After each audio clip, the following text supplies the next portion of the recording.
Winter is coming. But first, let's make sure you're caught up on where everybody is.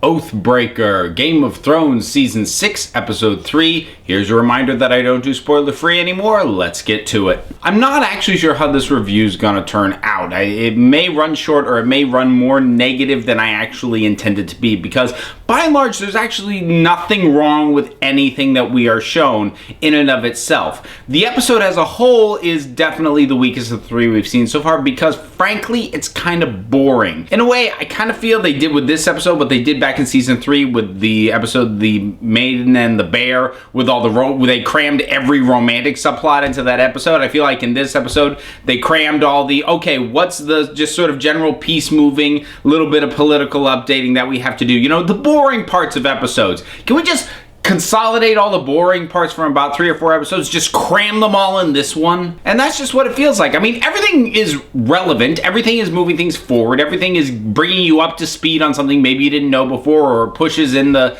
story in the direction that it's gonna have to go, but not a lot happens. We get a decent fight scene thanks to the flashback through Bran, and, you know, seeing a young Ned Stark, that was a little odd, but that was interesting and probably the best fight this show has given us since Brienne versus the Hound. Varys gets a nice highlighted scene. Olenna Tyrell's back. She didn't do much yet, but she's back, and I'm very happy with that. They're doing a real good job building up the sort of the Franken Mountain as this really intimidating as heck. I mean, even Jaime seems unnerved by this thing, and I like that. Osha and Rickon, I can't say I was like really gung-ho for them to come, but well, Rickon anyway. Osha I was happy to see, although the circumstances not the best. I'm just really hoping that before the end of the season, Osha bites Ramsay's balls off. And I don't even mean that metaphorically. Daenerys, and we're still stalling. I mean, again, the scene was fine. It actually kind of played out kind of interestingly with the dynamic that's going on in that building, whatever it is. And I kind of liked the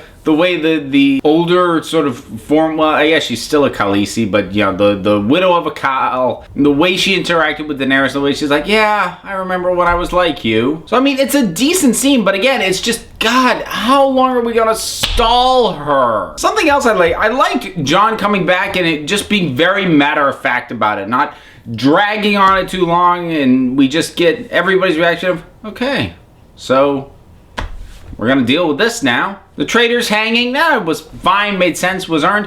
It was weird for me with Ollie just standing up there, you know, with his angry face, because I felt really kind of bad for Ollie before. I felt like he'd been driven into a decision that maybe he didn't want to make, but he'd been convinced it was the right thing to do, but they just made him look like a dick before they hung him. Felt like an oversimplification of the character at the last minute, just so we would be okay with seeing a strangled child. Some very cool training for Arya. She got her sight back, but again, that just makes me nervous because I don't want her to lose who she was just so she can be a better killer, but I'm sticking with it, and it's still cool stuff in and of itself, so hanging in there. We find out who's behind the Sons of the Harpy, and it's the masters from other cities. Who cares? I mean, it's not like that's a dumb reveal or anything, but why did you tease it like we were going to reveal who the leader was, like it was a deal? It's just, okay, it's the guys that Daenerys has